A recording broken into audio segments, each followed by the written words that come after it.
د افغان پولیس توپ وهونکي رحمان الله ګربز د مسلکي او شخصي ژوند په اړه لنډ او جالب معلومات. رحمان الله ګربز په 2021 کال د سپټمبر میاشتې په 28 نیټه خوست ولایت کې زیږېدلی دی. نوموړی اوس مهال 22 کاله او 224 ورځې عمر لري. نوموړی خلاص وکټ کیپر بیټسمن دی. رحمان الله ګربز په بهرنۍ لیګونو کې د ډېرو لوبډلو لپاره لوبېدلی. نوموړي په ډېر کم وخت کې ځان ثابت کړ چې یو ښه لوبغاړی دی.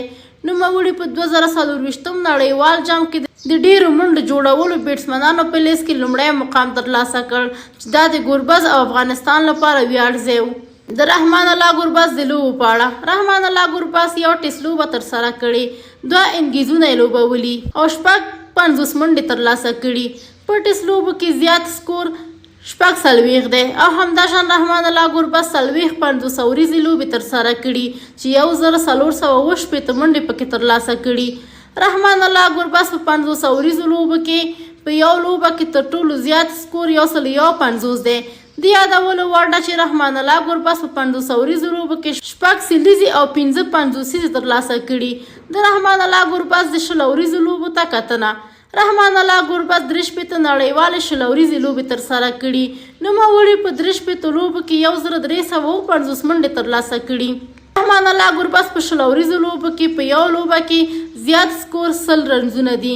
رحمان الله ګربز په 20 ورځو لوبو کې 1 سلیزه او 50 هم لري. رحمان الله ګربز په 2019 کال د زیمبابوې په خلاف لومړی 20 ورځه لوبه کې راښکاره شو. او همداشان رحمان الله ګربز لومړی 50 ورځه لوبه کې د ایرلینډ خلاف په 2021 کال کې ترسره کړه. رحمان الله ګربز هغه لوبغاړی دی چې په لومړۍ نړیواله 50 ورځه لوبه کې سلیزه ترلاسه کړې چې دا ریکارډ رحمان الله ګربز د ځان سره لري. د رحمان الله ګربز قد 1.83 سانتي متره دی او د کمیس نمبر 21 دی.